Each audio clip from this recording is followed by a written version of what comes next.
Research shows that people with a rosy outlook on life enjoy greater physical health and well-being.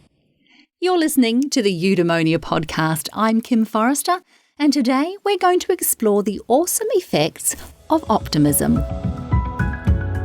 Welcome to Eudaemonia, the podcast that is all about flourishing. Plug in, relax, and get ready for the goodness as we explore the traits and practices that can help you thrive in life. With your host, Kim Forrester.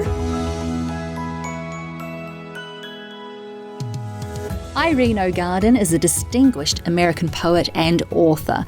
She's won or been nominated for prizes in nearly every writing category, from stage to e-screen, hardcovers, children's books, literary magazines, and anthologies.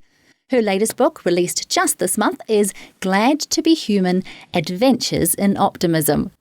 It's my absolute honour to be chatting with Irene today about the importance of optimism and to discuss how we can become happier and healthier by celebrating what Irene calls the radiance of human existence. Irene OGarden, thank you so much for choosing to be a part of the Eudaemonia podcast. How are things at your end of the world? I'm happy to say that things are very good where we are. Me and my husband are fit as fiddles. We are surrounded by really wonderful and caring neighbors, one of whom came and repaired a fence of ours yesterday.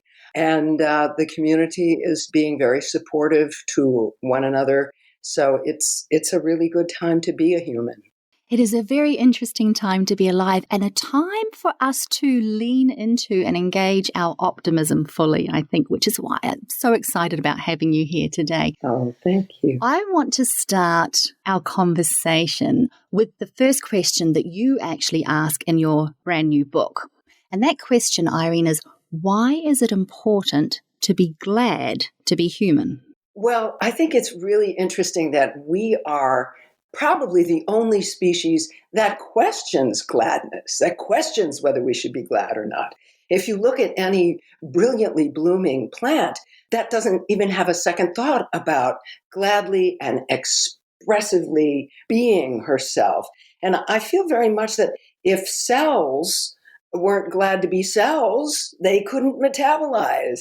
The whole universe, it functions through gladness. If atoms were ashamed or depressed about being atoms, they couldn't join one another to create this physical world that we inhabit.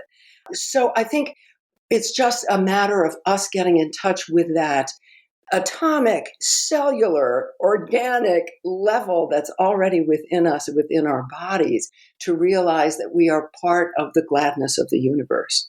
Wow. So what you're saying there is that you feel that gladness is actually embedded into us. Is that right? Embedded into our cells and into our being? Absolutely. Absolutely. Because it's the essential emotion of creativity, which is the essential action of the world, of the universe. We are constantly creating ourselves. The whole world is constantly creating itself. And it couldn't do that if it were paralyzed by feeling unglad, shall we say.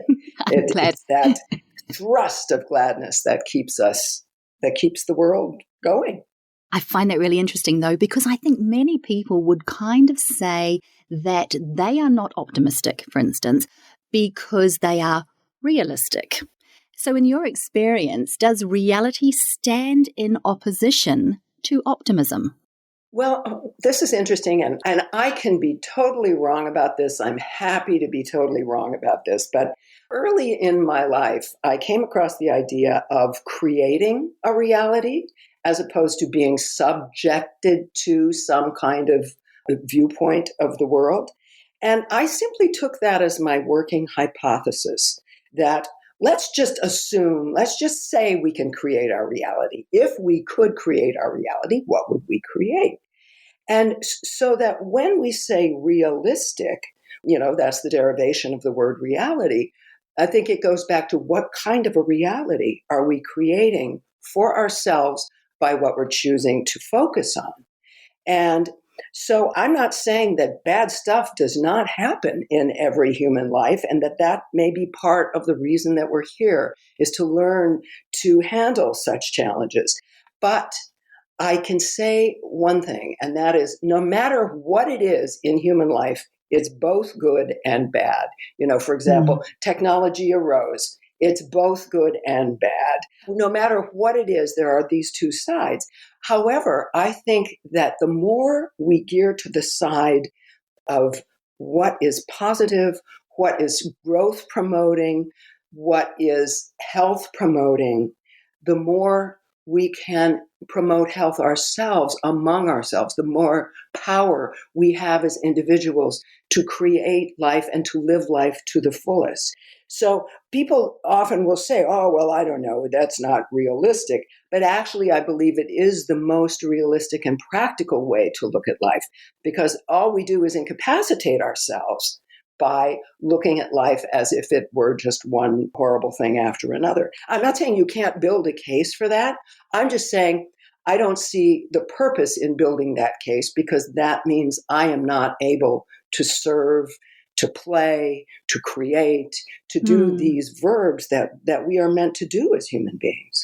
The way you explain it there, Irene, though, I can see that the shadow side of life is an inherent part of optimism. Without the shadow side, what are we to be optimistic about, right? Absolutely. So I love the way you describe it there in terms of, allowing dark and painful and unpleasant things to happen to us. The optimism is in how we choose to respond in those moments. That is just beautiful. Absolutely. And this time period throws it up large for us. It could not be a bigger shadow time. The human race, the world has never known such a gigantic shadow as the darkness of the pandemic. So I ask myself, what is this about? What is actually happening? And the thought that came to me, and I do enjoy the dream state very much. I think it's an important conduit from the larger selves that we are to the selves that we are as human beings on a physical planet. And coming out of the dream state about a week ago, I had the understanding that a lot of people living from a fearful place of, is this the Great Recession? Is this the Great Depression? Looking at this from an economic viewpoint. And what came to me is to look for not the scarcity, which may be financial for us for a while. It may be material abundance is scarcer for us. But what is tremendously abundant right now is compassion. So I vote that we call this period the Great Compassion, and that we see that it is arising globally in a way it never has before, and that this is a real spiritual turning point for the human race. Irene, I want to ask you one thing in particular. Throughout your book that I read, and it's just so beautiful, there are many instances there where you talk about optimism in very specific ways. For instance, there was a house that you yearned for, and it sat there for about a year before you were able to buy it, right? So, but there was a sense of optimism in you that you could buy that house when the time was right. Do you feel that if we become optimistic about very specific outcomes or very specific situations, then we're just kind of leading ourselves towards disappointment? So when you activate your optimism, are you attaching to a specific positive outcome, or for you, is it more of a general sense that everything will work out? I think it's probably closer to a general sense, Kim. But what's interesting is if we take a sort of playful approach to life and say, well, wow, oh, it'd be so great to have that house. And we put some energy towards that, and we imagine ourselves having that. We enjoy the process. We act once a day in a way that displays in a physical way that we believe that it's possible for us to have this thing. Certainly, when we use the word attach, however, if we attach ourselves to the outcome, I think it's possible that we might be disappointed, because the universe always has some other options for us. And so I think it's wonderful to put things out there. I always talk about putting things out in the universe, but not attaching to the outcome, because there's no need to dare the universe. um, it's just a way for us to create the things that will give us joy, the people around us joy. And yet, it's sort of like planting something. You plant the seeds, you water the seeds, but you don't pull the plants up and look at the roots and go, well, is it growing or not? You kind of just let it go. And if it doesn't, I mean, there was a house that we saw before that. And we thought, well, this house could work, and it didn't work out. And if we'd been like totally attached to that house, it'd be like, oh, it's not to say there are no disappointments in life, but to say, all right, even in the face of a disappointment, you can go, there's probably something better or more appropriate that is on the way. And so I have had that general sense in my life. The way you say it there, I'm understanding optimism as the ability to trust that the universe, that life has many more gifts available to you than you can consider. Absolutely. You were talking about disappointment there, so let's talk about life experiences and the impact that our life experiences can have on our ability to be optimistic. You endured a less than ideal childhood, and it would be easy to assume that you could grow up being really cynical and sort of wary of life because of the experiences you had when you were young. As a child, were you optimistic, Irene, or is it something that you have acquired over time? I would say, first of all, nobody really has an ideal childhood anyway. So, but we don't know that when we're children. We just go, ouch, ouch, ouch. Right. And some people do get cynical and wary about life. But for me, that just adds to suffering. I feel like, life has enough suffering within it. We really don't need to add to it by thinking it's never going to be good. And there was definitely a part of me as a child that thought things were going to work out eventually. And again, I'm a playful person. I like the idea that time may be more flexible than we think it is. So that dreams that I had as a child, that things were going to be better than they were. I remember having an incredible moment going to a movie premiere, and I was wearing a golden gown. I was going up an escalator. We were about to go into this movie premiere. And all of a sudden, my brain went right back to that child that I was. And I realized that I was physically living her dream, that someday I'd be in a, and so I just sent it back to her. I said, you're absolutely right. You will have this. So was that what I was experiencing as a child? I don't know, but something did help pull me forward. So I think it's, yes, who I am now. But again, I believe that the universe does lean in the direction of its creations. The universe does want us to flourish. And the choice to be optimistic helps us flourish. My understanding, my perspective is that when we are children, we are closest to that greater selves. We are closer to that core essence of the universe. That being said, then, Irene, do you feel that children are naturally optimistic? I do think they are, because first of all, they're growing faster than anything. And growth itself is optimistic. Growth says there's a reason to be here. There's a reason to continue being here. So absolutely. And children's curiosity, children's energy, we all can learn from that. Absolutely. I think they're right in the heart of optimism, which is not to say, again, they don't get mad. They don't get frustrated. Of course they do, but that doesn't mean they don't want to play the game of life, because this is all part of the game of life.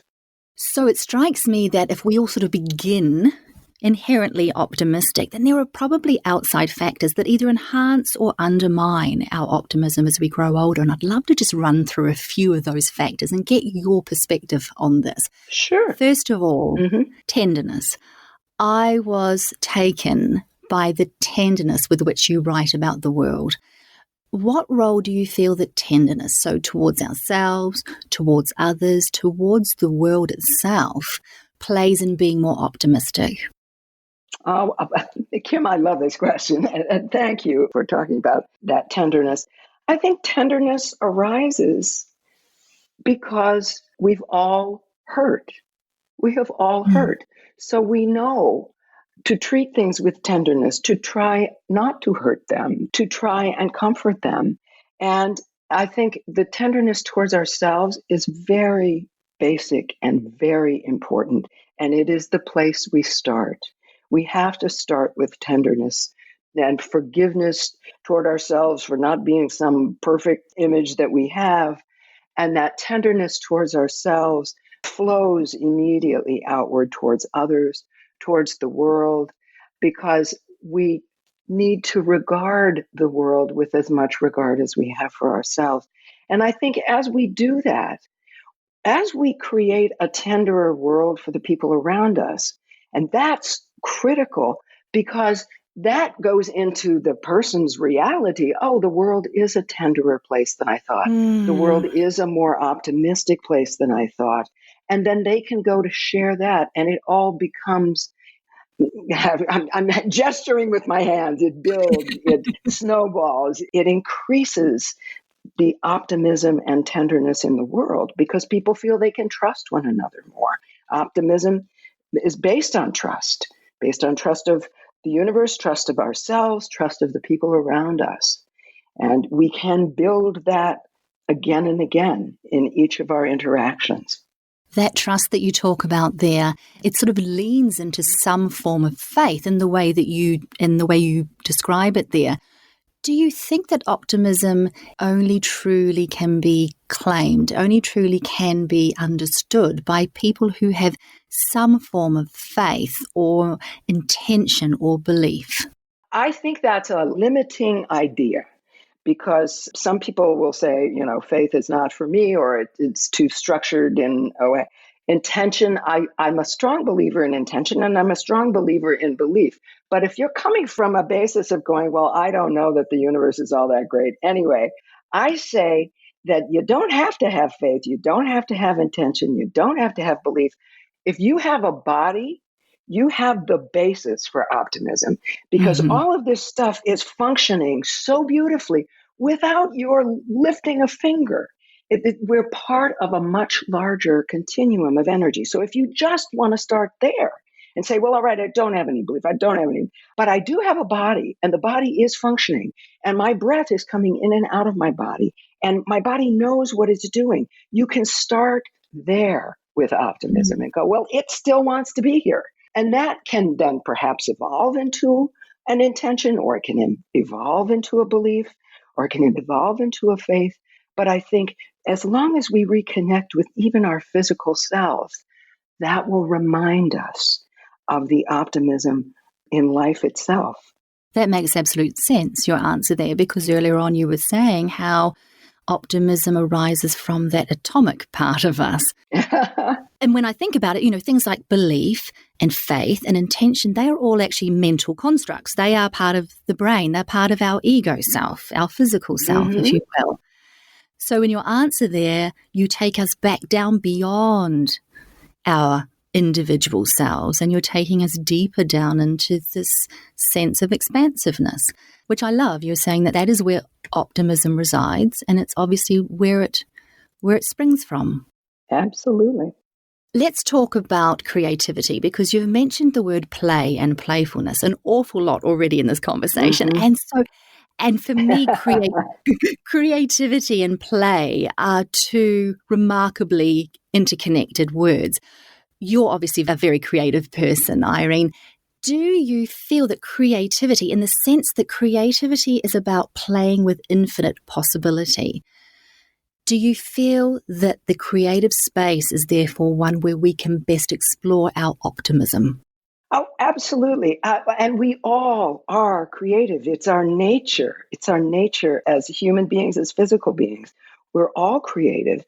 And the idea of being able to play is something that I cannot encourage people enough to use as an approach to life. And you don't have to be an artist. You don't have to consider yourself that. But if you're playing with creativity in the kitchen, or you're playing with creativity with your spouse, or you're playing, that is optimism in action. That optimism is like trying out these different ways of being. That's one of the reasons I enjoy thinking about the dream state and playing with that, is all bets are off in the dream state. Anything can happen. So that can help feed our waking life as well. Play with images that come up in your dreams. Play with words that come to you. Once we begin to trust the selves that we are, which is, again, the fundamental act of optimism, trusting the selves that we are means that we have a platform to play with the possibilities for ourselves, for our lives, and just for the objects in front of us, to pick up a pencil and play and see what comes up. We can trust those impulses that come up within us. I want to ask about a very important connection that I feel may exist, and that is the connection between gratitude and optimism. In your view, does being grateful for all that we have received, for all that we have gained in life, does that play an important role in being able to have a more optimistic view of the future? I believe absolutely, Kim. First of all, I think it's really interesting that leading up to this large change in our world, in the last several years, we've been seeing an acceleration of gratitude. We've been seeing science study gratitude. We've been seeing gratitude journals all over the bookstores. We've been, seeing people talk about their gratitude. People are writing those 3 things down every day that they're grateful for. I think it is the best possible fertilizer for optimism because it helps keep that energy going. The more grateful we are, the more we find to be grateful for, and the more we create to be grateful for. So I think it is an absolutely wonderful aspect of optimism. The time that we are living through now, there's an awful lot of stillness in our own homes, except for those who have chaos and young children. And my heart goes out to them. For a lot of human beings at the moment, there's this stillness and sort of a spaciousness in their lives that they're not normally used to. And one thing that I have found that this spaciousness is really good for is decluttering, is emptying out. Right? Yes. That which no longer serves me. And you actually touch on this really beautifully in your book. You take us into your study, your writing room, and you talk about unfinished tasks. And I just loved it. Do you feel that it's harder for us to be optimistic about our future when we are encumbered, Irene? And so many of us are encumbered in our lives. We have outdated possessions and we have unprocessed emotions and we have unresolved issues and we have unfinished projects. In your view, do you feel that we should make a conscious effort to simplify, declutter our lives, our minds, our emotional state, that may perhaps enable us to become more optimistic? I feel that those outdated possessions and emotions and projects and so forth are a beautiful place to start with optimism, because guess what? We can get rid of them. We are not sentenced to having these things in our life. So it is an expression of optimism that they're even there because you can take action. And optimism is action. So what wearies us, what depresses us, are the judgments that we're passing on ourselves about, oh my gosh, I haven't done this, I got to do that, I would work back, that would, And all we need to do is just take that one, okay, this possession, this I don't need. It is very liberating to do that. So absolutely, the more we let go of the things that are not serving us with a joyful heart, not with a cracking whip and a get to it kind of an energy, but oh my gosh, I don't need this. Isn't that great? Get it out of here. You know what? And that often doing this physically helps us release whatever those emotions are. And we look at a project and we go, do we really need to do this? Is this where I'm fulfilled? We begin to ask ourselves those questions. Again, going back to the trust that we're going to answer them with exactly what we need. And so that I couldn't agree with you more, that letting go of these tasks, of this clutter, gives us space to have then what the new energy that really is deeply satisfying to us. What wants to be created now? Threaded through your answer there was the most beautiful advice, and I'm just going to articulate what I heard. Because I think a lot of listeners will need to hear this, because unfinished tasks and clutter can actually be a source of self-judgment and recrimination, correct? It's like, oh, I really should. People should on themselves. I should be doing that. But threaded into your answer there was that sense of getting into a sense of play, right? Go and play with the clutter. Do it joyously. Be glad to be a human clearing out the clutter of their lives. Does that resonate with you? Absolutely. Absolutely. I mean, everything needs space, so give yourself space. Let's talk about healing, because your last book, released in 2019, was all about the healing that occurred in the wilderness. You went into the wilderness with your family. And I do wonder, did healing occur as you were compiling this book as well? And specifically, did it change your attitude towards optimism? I think that's interesting, Kim. One of the things that continues to make me optimistic about the human race is that we continually are learning. We're continually finding ways to heal.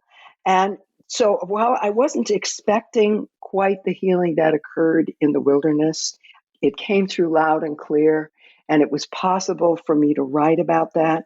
In Glad to Be Human, I have a set of various essays and responses to life. And, some of the responses happened at, in 9/11, or a response to the Boston Marathon bombing. How do we be optimistic when such experiences happen? But the act of giving ourselves time to reflect on what might this be telling me? How can I make this experience of use to other people? I would say that it deepened my experience with optimism. I don't think my experience with optimism changed so much, but it was more of an outpouring of the optimism that's within us all, to say, okay, where do we go from here? How do we make sense of this? What is happening here that I can totally support and get behind? And that might be something really incredible for the human race. Because as I say, I believe we're at a spiritual turning point, given this global experience we're going through. And I remember saying to my sister about a week ago, I was looking around, it seemed to me that everything was melting. All the systems were melting, the financial system, the educational system, the social systems. It was all liquefying before my eyes. And because I'm a poet, images come to me. And I got the image of course, the caterpillar consumes, and then spins this chrysalis. And I didn't know until a couple of years ago that in the chrysalis, the caterpillar liquefies. Dissolves, yes. It dissolves. And, there are a few clumps of cells floating around, which is interesting. They're called imaginal cells. You imagine themselves into butterflies. This part is going to be the wings. This part is going to be the eyes. This is going to be the antenna. And once it emerges, it is this completely transformed being. And I feel very much that's what the human race is going through right now, that we're watching all this stuff liquefy after many years of consume. And we are imagining ourselves into a new, more compassionate way of living with one another. And again, to me, that's the ultimate optimism. Little wonder then that almost the entire world have been drawn to be cocooned in their homes and in their spaces as we go through this time. Such beautiful poetic imagery there. The final question I have for you, Irene, is one that I have for every guest on the Eudaemonia podcast. And I'm wondering if you can offer my listeners a simple morning reminder. So this may be a practice, a mantra, perhaps an affirmation that can help my listeners become more optimistic as they go through their day. Absolutely. Do some deep breathing first thing. And then I'm a big fan of the work of the author Jane Roberts, and I won't get into the incredible things that she's done. But in her work, I found this sentence that I wrote out and I look at every morning, and it's this: I allow myself to fully feel the joy and vitality of my being, and I automatically create joyful realities. Irene, that's just wonderful. And I'm really appreciative for your time, for your joy, for your tenderness, and for the poetic way that you express the world around us.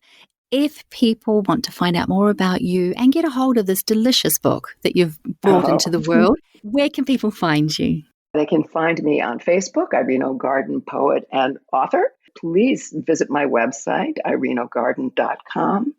I'm on Instagram, OGarden. And Glad to Be Human, Adventures in Optimism can be gotten at Amazon, at Barnes & Noble, at independent bookstores everywhere. And I hope you'll pick it up and take it to heart.